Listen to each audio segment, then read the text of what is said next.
excelentíssimo senhor desembargador relator, excelentíssimo representante do Ministério Público Federal, excelentíssimo presidente da Comissão de Direitos Humanos da OAB, membros representantes da sociedade civil, antropólogos, membros integrantes das comunidades remanescentes de quilombos. De início, eu gostaria de parabenizar a iniciativa de convocar essa audiência pública. Nós sabemos que a audiência pública é um instrumento que permite oxigenar o judiciário, nos tirar daquele eixo jurídico-processual e ouvir efetivamente aqueles que são afetados pelas decisões que tomamos, especialmente quando elas têm repercussão social tamanha. Até como mencionado pelo desembargador relator, essa é a primeira audiência pública realizada no TRF da 2ª Região. E eu acredito que não existe um tema mais representativo, mais adequado para ser debatido numa audiência pública, na primeira audiência pública, do que esse. Porque nós estamos tratando aqui de direitos fundamentais de minorias historicamente marginalizadas, historicamente discriminadas, historicamente oprimidas, que têm seu direito negado há centenas de anos. Nós sabemos que o Poder Judiciário ele deve atuar nesse momento, o âmbito especial de atuação das cortes é a proteção de direitos fundamentais, é a proteção de minorias. Então, eu acredito que o caso é emblemático e não poderia ser mais adequado. Porque a discussão sobre a constitucionalidade do decreto 4887 de 2003, ela é uma discussão sobre um direito fundamental. Sobre um direito fundamental transindividual, um direito fundamental coletivo, e como disse a ministra Rosa Weber no seu voto vista na ação direta de inconstitucionalidade que está julgando essa questão no STF, é um direito cultural fundamental. Que direito é esse? O direito à terra dos remanescentes, das comunidades remanescentes de quilombos. Esse direito é titularizado por força do artigo 68 do ADCT. E a gente não pode entrar no debate específico da constitucionalidade do decreto 4887 sem antes entender qual é o quadro fático que nós temos atualmente e quais são os objetivos que esse direito, que essa previsão do artigo 68, que o decreto pretende alcançar. Que objetivos são esses? Qual é o quadro fático? Segundo os dados do INCRA, existem atualmente no Brasil cerca de 3.000 comunidades quilombolas.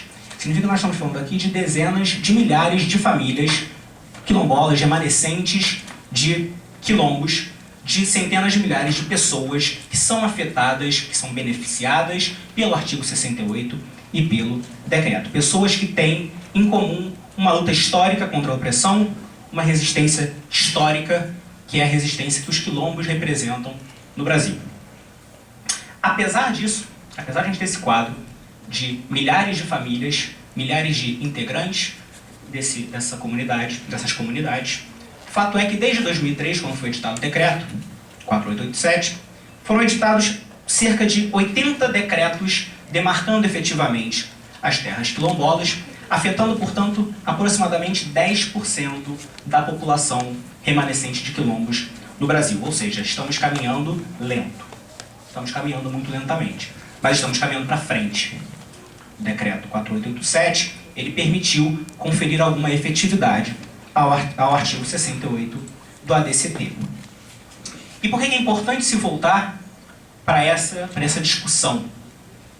Bem, não só porque a Constituição prevê expressamente no artigo 68 o direito dos remanescentes de quilombos à terra, mas também porque nós estamos falando aqui de um debate sobre igualdade. É um debate sobre a igualdade concebida sob uma perspectiva substancial. A perspectiva da superação da discriminação, da superação da marginalização, da luta contra a opressão que historicamente foi imposta aos quilombos e aos remanescentes de quilombos no Brasil. Uma igualdade que se volta para a promoção do reconhecimento, para a promoção da dignidade da pessoa humana que tem sido negada a essas pessoas. Falar em terra, falar no direito à terra das comunidades remanescentes de quilombos não é a mesma coisa que falar no direito de propriedade do Código Civil. O direito de propriedade do Código Civil é um direito individual, ele é um direito do particular, ele é um direito que tem uma característica eminentemente econômica. O direito à terra, quando nós tratamos das comunidades remanescentes de quilombos, é vinculado intrinsecamente à identidade coletiva desses grupos. A terra, como muitos de nós aqui sabemos, ela é um elo que une essas pessoas, que une essas comunidades, que une indivíduos que compartilham uma cultura, uma identidade étnica e esse passado de resistência à opressão. É a terra que garante a manutenção de memórias coletivas. É a terra que garante, porque as pessoas ocupam aquela terra, garante a perpetuação das histórias, a perpetuação de um modo de vida, de um modo de ser, a reprodução étnica, social e cultural desses grupos. Essa preservação cultural, essa preservação étnica, ela é querida pela Constituição não só pelo artigo 68. O artigo 68 ele concretiza especificamente essa vontade constitucional, mas ela é prevista também nos artigos 215 e 216 da Constituição, que falam sobre a proteção da cultura. E quando nós falamos da promoção e proteção da cultura, nós falamos também da proteção de um modo de vivendi, de um modo de ser, de um modo de ser, de viver, de compartilhar experiências, de atuar na sociedade. Isso gera efeitos para além das comunidades remanescentes de quilombos. Existe uma importância que vai para além dessas comunidades. Todos ganhamos quando nós protegemos os direitos das comunidades quilombolas. Nós garantimos a preservação da história brasileira. Não uma história unilateralmente produzida, mas a história construída por todos os grupos sociais que participavam da constituição de nossa sociedade. Portanto, não parece haver dúvidas de que o artigo 68 ele trata de um direito fundamental. Se ele trata de um direito fundamental, ele trata de um direito que tem, e aí eu vou entrar no jargão jurídico, mas ele tem uma eficácia plena, ele tem aplicabilidade imediata. É precisamente por isso que, respondendo à questão colocada pelo excelentíssimo senhor relator, se entende que é desnecessário, não é necessária, a edição de uma lei específica pelo Poder Legislativo para concretizar o artigo 68. O artigo 68 define o direito fundamental, ele pretende sua aplicação imediata à sociedade, ele pretende produzir seus efeitos imediatamente. Por quê? Porque já esperamos centenas de anos pela garantia dos direitos dessas comunidades. A Constituição não quer esperar mais. E exatamente por isso, na linha do entendimento do STF, da ação declaratória de constitucionalidade número 12, que tratou da resolução número 7 do CNJ, por isso que o STF entende que é possível, sim, que o Poder Executivo, concretizando a Constituição, meramente cumprindo o ditame constitucional, regulamente o direito fundamental em jogo, independentemente de atuação do Poder Legislativo. Mesmo que não fosse assim, o Brasil é signatário da Convenção 169 da Organização Internacional do Trabalho, da OIT, que prevê, no artigo 14, a obrigação do Estado de estabelecer procedimentos voltados para solucionar as reivindicações de terras formuladas pelos povos interessados. Então nós estamos falando aqui da Constituição, prevendo um direito fundamental que tem aplicabilidade imediata, que tem eficácia plena, e nós falamos também de uma norma infraconstitucional. A Convenção foi internalizada pelo Brasil antes da edição do decreto, que prevê também expressamente esse dever do poder público de regulamentar esse direito. E também do ponto de vista material, quer dizer, do ponto de vista formal, portanto, que seria essa discussão sobre se seria necessário ou não uma legislação, não há dúvidas de que não seria necessário por conta desses argumentos colocados. Mas do ponto de vista material, também não é possível falar em inconstitucionalidade no decreto 4887. Por quê? Bem, os argumentos lançados sobre a perspectiva da suposta inconstitucionalidade material, eles se respeitam, em primeiro lugar, ao uso da desapropriação como uma forma jurídica supostamente não prevista na Constituição. Quer dizer, se diz que o decreto teria inaugurado uma nova modalidade de desapropriação, o que não procede. Quer dizer, na verdade, o que o decreto faz é simplesmente prever um mecanismo, uma forma jurídica adequada para garantir o direito à terra previsto no artigo 68. Na verdade, se é necessário esclarecer, deixar bem expresso, está falando aqui da desapropriação por interesse social, que é prevista na Constituição, não é necessário tratar mais do que isso. Mas é uma desapropriação que tem que ser interpretada conforme a Constituição.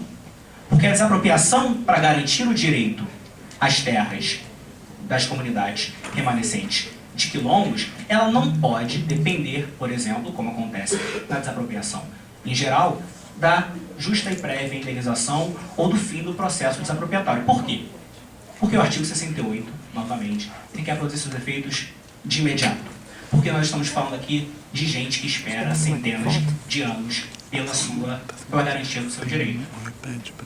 Porque nós estamos falando aqui de comunidades que estão em risco, porque elas enfrentam discussões fundiárias graves e que, se precisarem esperar justa e prévia indenização ou o término do processo desapropriatório, há um risco efetivo de se perder aquilo que a Constituição Federal quer proteger. Por isso que se deve, de fato, apesar de não haver inconstitucionalidade material na previsão da desapropriação como mecanismo para garantir esse direito, deve haver uma interpretação conforme a Constituição, de modo que se reconheça que, uma vez declarado, uma vez existente um ato declaratório da propriedade, as comunidades mais de 100 quilômetros podem fruir plenamente daquela terra, independentemente de haver, posteriormente, caso haja direito ao titular, ao eventual titular proprietário daquela terra, no caso de ele ter algum direito específico à indenização. Bem, em segundo lugar, uma suposta inconstitucionalidade material diz respeito ao critério da autoatribuição ou da autoidentificação étnica, autodefinição étnica.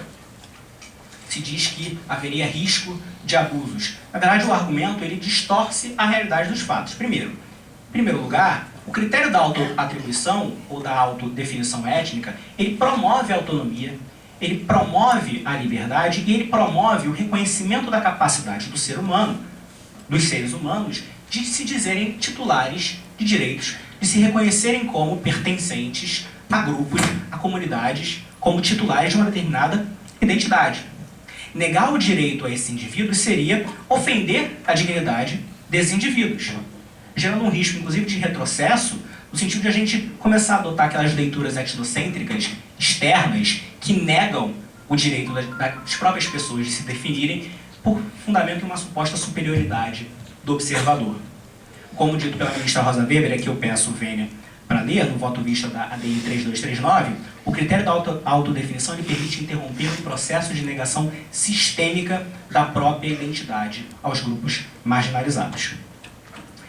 E o suposto risco de uma certa autodefinição, uma autoidentificação enganosa, ele não subsiste, porque o artigo 2º do decreto prevê outros critérios que vão ser adotados na demarcação das terras. Trajetória histórica, relações territoriais especiais, ancestralidade. São outros critérios que caminham lado a lado da autodefinição que permitem evitar qualquer tipo de risco de fraude ou de abuso que se sustenta e firmaria a constitucionalidade material do decreto. Em terceiro lugar, um outro fundamento que se levanta contra a constitucionalidade material do decreto diz respeito à titularidade coletiva que o decreto garante aos remanescentes dos quilômetros. Quer dizer, a propriedade regulada pelo Código Civil ela tem uma titulação privada. O artigo 13 do decreto, o artigo 17 do decreto 4887 prevê que os títulos de propriedade vão ser emitidos com uma titularidade coletiva das comunidades que ocupam aquela região. Na verdade, não existe nenhuma inconstitucionalidade aqui. O decreto meramente reconhece o que já foi dito, que as terras, no caso, o direito à terra das comunidades remanescentes de quilombos, ele é um direito eminentemente coletivo, que não se concretiza por meio de uma titularidade privada. Ele se concretiza simplesmente, tão somente pela titularidade coletiva, pelo resguardo daquela coletividade, daquela comunidade, daquela cultura. A razão de ser dele é a proteção de uma manifestação cultural coletiva. Então, não há também aqui uma inconstitucionalidade material. E, por fim, há um argumento que pretende restringir a interpretação que confere o decreto ao falar de terras ocupadas. O argumento ele sustenta que terras ocupadas seriam tão somente as terras fisicamente ocupadas pelos membros daquela comunidade, o que também não subsiste. E não subsiste por quê? Porque restringir esse direito coletivo fundamental às terras fisicamente ocupadas exclusivamente por aqueles indivíduos, muitos de vocês, significaria não garantir o direito à terra como toda a terra necessária, todo o imóvel, o bem necessário, a terra necessária para a perpetuação, para a reprodução cultural e étnica. Quer dizer, terra ocupada não pode ser só a terra restritamente ocupada. A terra ocupada é a terra necessária para a reprodução do modus vivendi da comunidade. É a terra necessária para a reprodução étnica, para a reprodução cultural. Inclusive o artigo 231, parágrafo 1º da Constituição, ao falar das terras indígenas, prevê isso. Quer dizer, ele prevê que as terras indígenas são as terras ocupadas tradicionalmente pelos indígenas, mas as necessárias para a manutenção do seu modo de vida. Quer dizer, aqui a analogia não é nem só necessária, a analogia ela é imperativa, porque os fundamentos para a tutela das terras tradicionais indígenas, eles são juridicamente os mesmos que os fundamentos, é claro, adequadas às particularidades de cada grupo social, mas eles são, do ponto de vista do princípio da igualdade, os mesmos fundamentos que impõem o uso da analogia.